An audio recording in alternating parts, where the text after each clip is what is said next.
Okay. Okay, so this week we said we're going to do online marketing, right?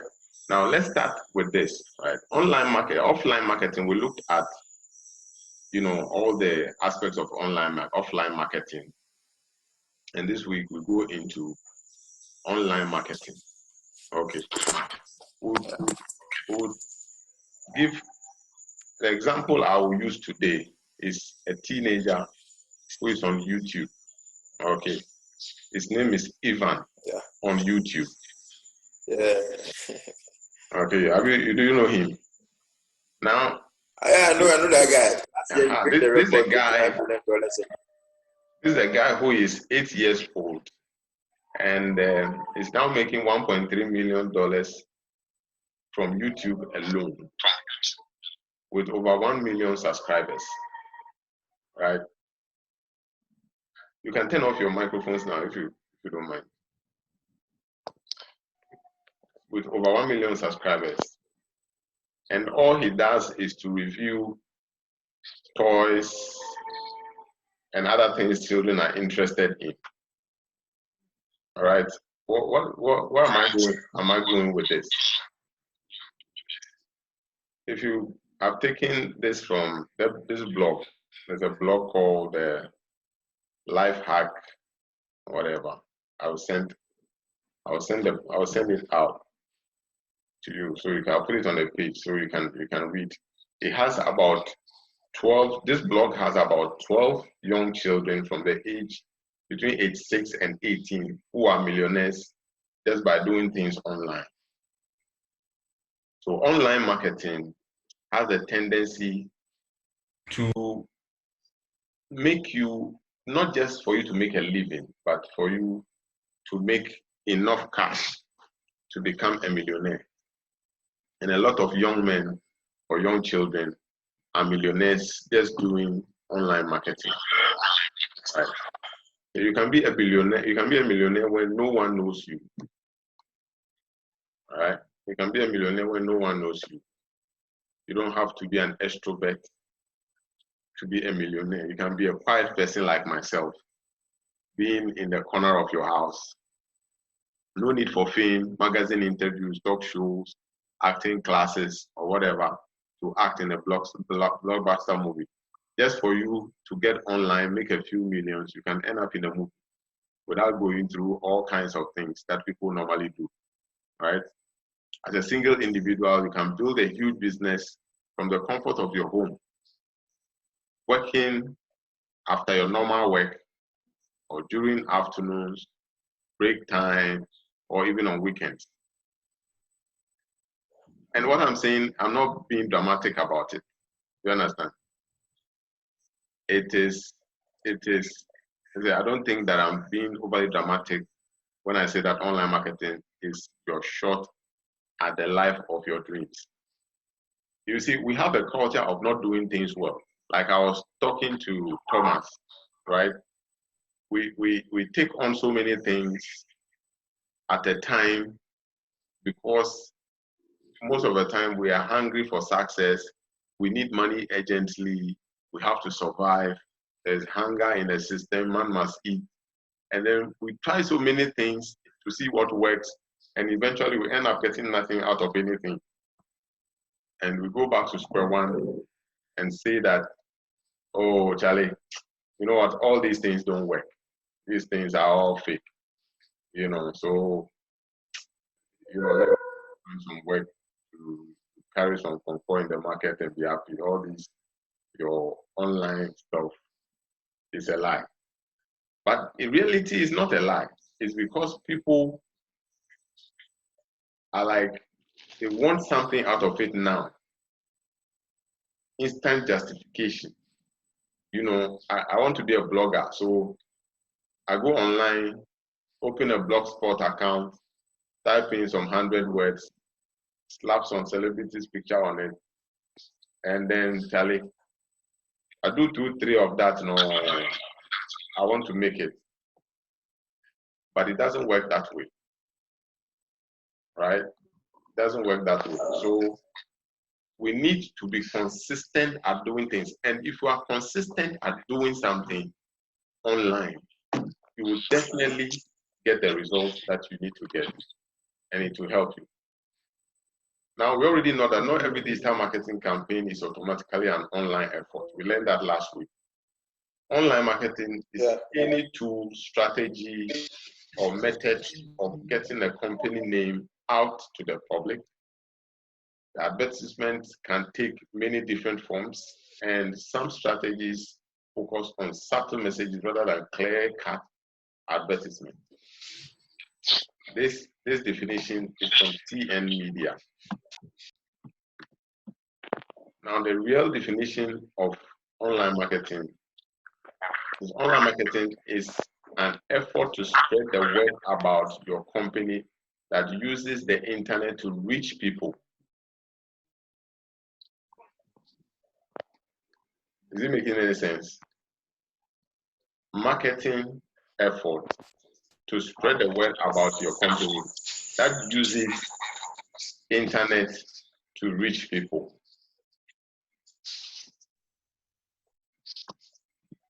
So basically, using the internet to reach people is our goal when it comes to online marketing. Reaching people to do what? To spread the word about ourselves, our products. If we have a store online, if you have a blog online, whatever it is you are doing online. So you find that when you go online, you have people like influencers. Okay, what do influencers do? They don't have anything they are selling, basically. So some of them do sell something, but the main thing they are selling is themselves. So they project themselves online, okay, by saying outrageous things to draw people's attention. And then through that, by the time you realize they become celebrities and they are rich. You get me? There is this guy, this short guy who became an internet sensation quite recently. What's his name? I've forgotten his name. David, do you know his name? There's this the guy which is $700 billion, right? Yeah. That guy, yeah. Yes, Shatabando. That's right. I hear he's already rich, but we didn't know him until he came online and started making outrageous comments and talking about Dangote and people, and that drew people's attention to him. You understand? Whether he was rich before that time or not, well, I can't tell. But what I know now is that by his fame, he's rich. You get it? And he doesn't go online to project anything by himself. So he's making effort online to spread the word about himself. So himself in that aspect is his company, is his product, and is everything. And he's using the internet to reach people through social media. You understand? That is the power of online marketing. And that is what the definition, that example is the embodiment of this definition.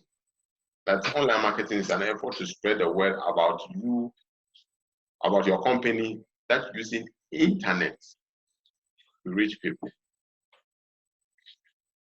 Yes? So let's go and look at SEO, right? You probably know that SEO stands for search engine optimization. Everybody knows that already by now, so there's no fuss about it. SEO stands for search engine optimization, which is the art of ranking high on a search engine in the unpaid section, also known as organic listing. Yeah. Let's see if we can get. Do we all know what search engine is? Do we all know what search engine is? I just dropped on the line and I just came back to. You can. Derek. Yes, sir. Okay. Don't worry about going back. We didn't cover too much. You just came back on time to see what we are doing. So that's fine. Okay. Search engine optimization is the process of optimizing your online content so that a search engine likes to show it as a top result for searches of a keyword. Now, when it comes to SEO, there is you, the search engine, and the searcher. So when we take Google, for instance, as a search engine, we know there are so many search engines in use at the moment. The most popular one is Google, followed by Bing, MSN or Bing, followed by which other one? Which other one is there? Ask.com. Ask.com. There's Yahoo. You always forget Yahoo. Yahoo is also a very relevant. Yahoo is also a very relevant search engine, and people still use it to get traffic. You'll be surprised how many people use Yahoo to get traffic. So all these search engines, I think they used to lead. They were the forerunners. That's right. They were the forerunners before Google came, and then everything went haywire for them. Okay. Now, if you have an article, okay. So what question is, when it comes to SEO, there is you, the search engine, and there's a searcher. So you, the person who is putting the content, right? Like Thomas, who is blogging, his content is on his blog. Okay. Now he needs Google to be able to find his content, like the article he wrote last week. He needs Google to be able to find it. And he needs somebody to go into Google to search for what he has written about. And Google brings up his content. So we have you, the person who created the content. We need a search engine, which is Google, MSN, Bing, Yahoo, Ask.com. And we need somebody to go and search using this search engine. Does it make sense? Yeah. Now, if you have an article, for instance, about Face the Wall, we all know what Face the Wall is. Let's say I have an article, how to make Face the Wall, right? You want the search engine, which is 90% of all cases is Google, and you want Google to show it as a top result for anyone who searches the phrase Face the Wall.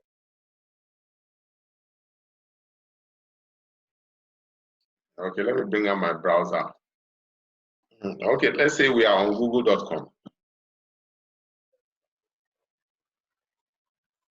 We are on google.com, and then we write Face the Wall.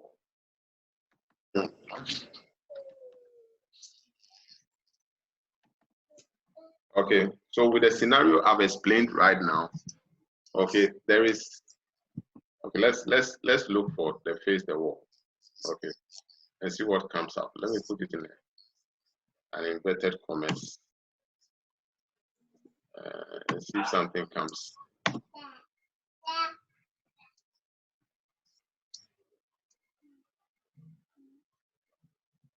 If what I'm looking for comes, Face the Wall. What I'm looking for is not showing up. Okay, so let's just choose one. Yeah. Let's just choose one of the results that came up. Face the Wall.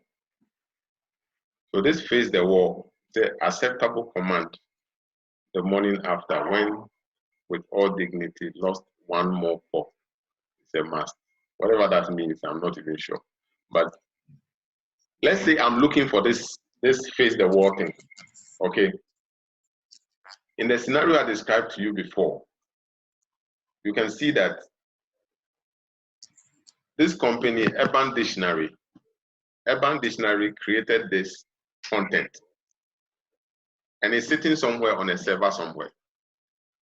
Nobody knows anything about it except the writer of this content. Am I making sense? And then there is Google. Yes, sir. There's Google, which I just opened. And then there is me, the searcher, who just searched the term face the wall. Yeah. So that scenario I described there, this is exactly what I was talking about. Urban Dictionary, then myself, in between us is Google, who is putting us together. Urban Dictionary is supplying the content, and I want the content. Google brings the two of us together. I get what I want. Urban Dictionary gets what they want. What they want is they created a content, they want somebody to read it. I also want somebody who created the content about Face the Wall, and I also want to read it. And Google now is an intermediary between us. You understand? So content, SEO basically, what it does is that SEO is now the one helping Urban Dictionary, okay, to link up with Google. So that anytime me or anybody comes to search the term Face the Wall, Google will go in and bring Urban Dictionary as the #1 result for the term Face the Wall. Are we getting the scenario?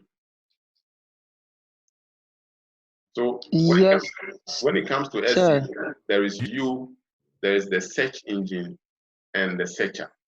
If you want an article about how to make Face the Wall, which is not what I got, yeah, you want the search engine, which is Google, to show it as top result to anyone who searches for the phrase Face the Wall. So you can see that in this scenario, Urban Dictionary have achieved their aim when it comes to search engine optimization. That whoever is doing their search engine optimization, if it's an agency or it's a technical person in that company, they have done their job. Yep. So SEO is the magic you have to work on your article in order to make Google very likely include your post as one of the top results wherever somebody searches for that keyword, Face the Wall.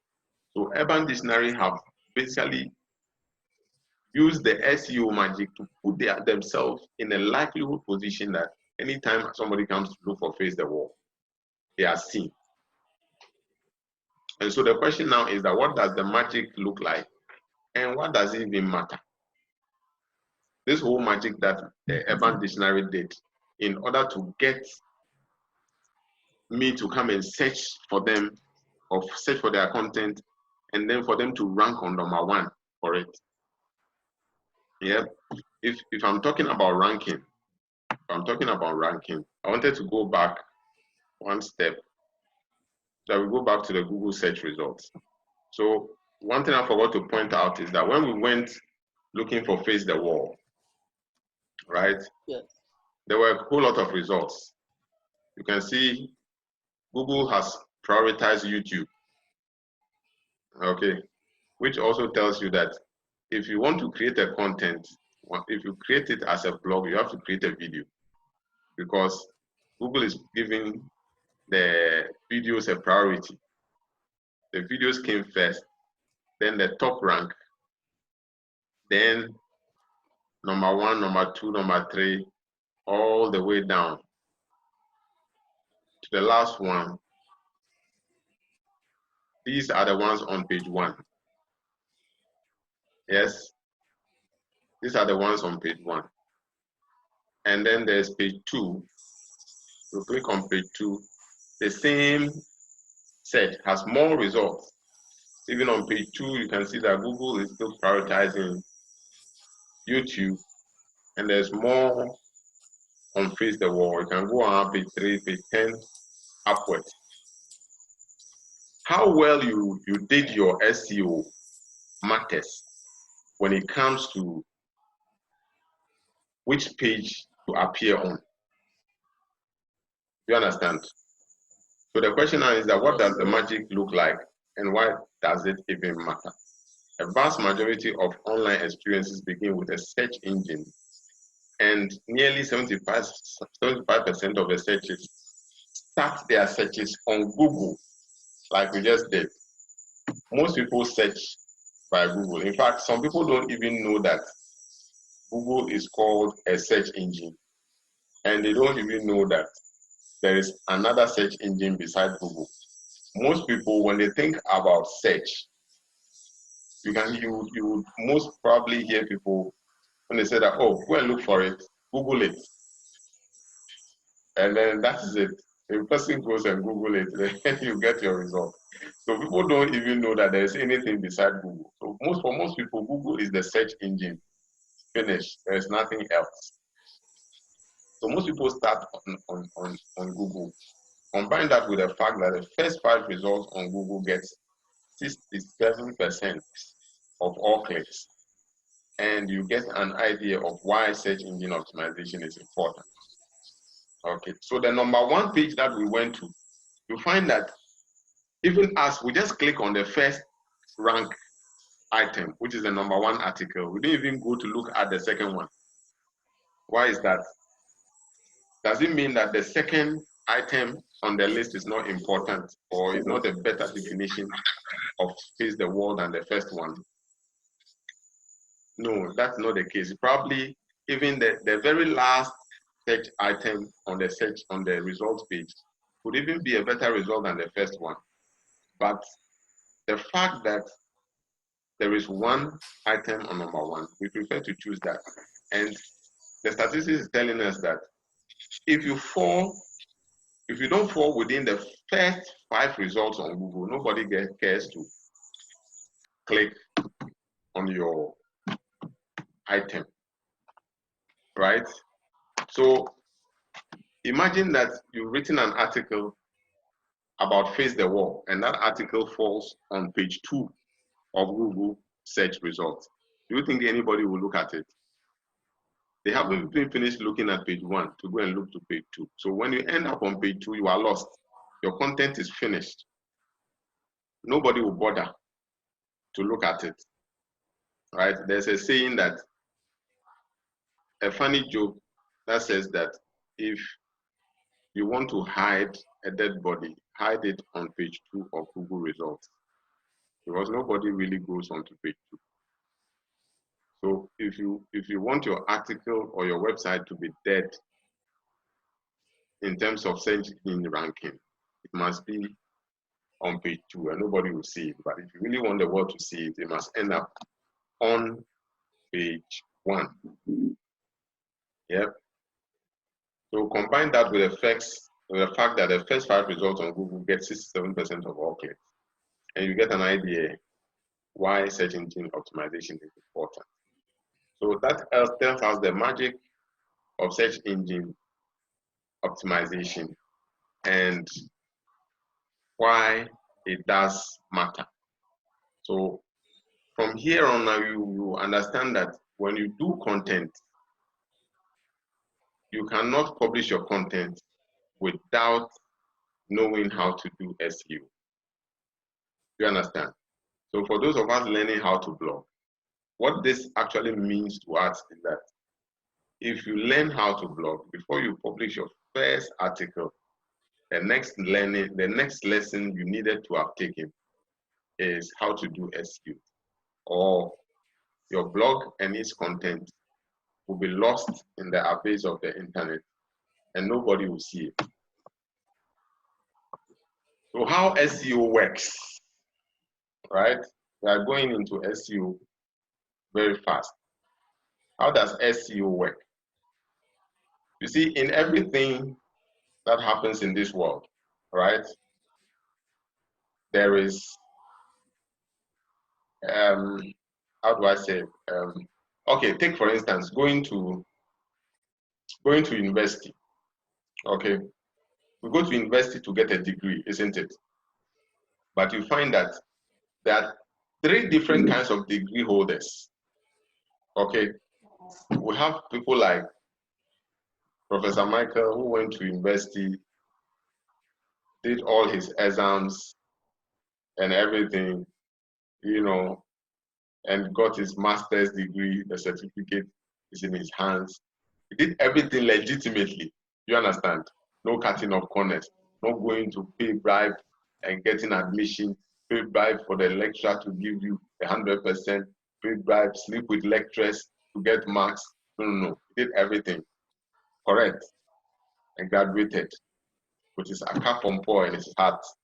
They gave him his certificate and he's put it on his CV.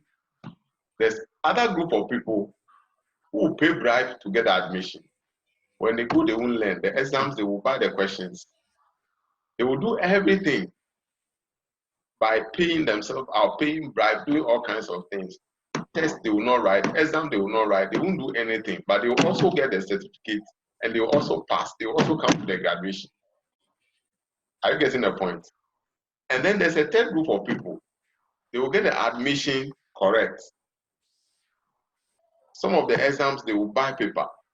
Some they will learn. Some of the exams, some of the assignments they will give it to somebody to write. They will pay the person. Some there's like a mix of good and bad, and then all of them finish. The correct guy comes to the graduation. The one who bought everything also came to the graduation. And the guy who mixed and matched also came to the graduation. And they all graduated, got their certificate, and went their way to go and look for work. Right? Now, there's one group that is always a danger when it comes to looking for work. Okay? For instance, if he now goes to look for work in the UN, all three of these graduates, and UN decides that we are coming to Legon and we are coming to check everybody's academic records from examination to everything one by one, you'll find that one of those guys will be very hot. You get a point? And to the point that he may even be arrested and sent to prison because he did the wrong things in order to acquire his certificate. You get it? One of the guys will also be hot, but they may ask him to go and rewrite some of the things that he had paid money for because he did some of the things correct. And one guy will come out clean because he did everything correct. That is the basic explanation of the black hat SEO, white hat SEO, and the gray hat SEO. Now, the guy who did black hat SEO basically did, because he knows that the Google algorithm is a machine, it's a computer that hears a certain language. So if I'm able to trick it into thinking that my blog or my website is conk, it will rank me #1. So people go through black hat SEO in order to cheat the system to rank #1. You understand? And these people, when Google gets them, they are punished severely and they are taken out of the search engine entirely, or they get to #100 of the search engine that nobody will be see. And then the white hat SEO is the SEO where you do everything legitimately according to the guidance and the rules of Google or the search engines, any other search engine for that matter, and you rank on #1. You don't have any problem with Google. There's nothing. And then we have the gray hat SEO. This is the guy who is in the middle. Okay. And he's doing the correct things, some correct things, and some cheating in the system to combine in order to achieve #1 on the ranking. I hope that makes that explanation. I mean, though it's a long, plenty talking, but I hope it makes sense to you. Yeah. So, any questions on that before we finish off? All right. So, I think we are done. All right. Now, I wanted to go with and explain on-page SEO and off-page SEO. I'll use another scenario to explain that, and then we close. Okay. It's just like on-page and SEO, off-page SEO. So on-page SEO concerns all of Google's ranking factors that they determine by directly looking at the page you try to optimize, such as the headlines, the content, and the page structure. That this is talking about your page. Like if you create a blog, your blog page, okay, is the one that you are going to optimize on page. So if they talk about on page, they're referring to your own website or your own blog you are trying to optimize. Off page refers to all variables Google takes a look at, and they aren't exclusively in your own hands. They depend on other sources such as social networks, other blogs in your industry, and the personal history of the searcher. So on page is what is in your hands. Off page is what is in the hands of Google, and is what is in the hands of Google. So basically, to do SEO, you have to take into account both of these. Now, I'm going to use the scenario of cleaning inside your house and outside scenario to demonstrate or to explain this concept. Yeah. So here, what is happening is this: if you build a house, and in that particular house, you have a garden. Okay. In order to get visitors into that house, the visitors will come in and they will look at what is inside the house and what is outside the house. I hope I'm making sense. Yeah. The visitors will look at what is inside the house and what is outside the house. So in order to have a good reception for your visitors, you must have a clean house both inside and outside.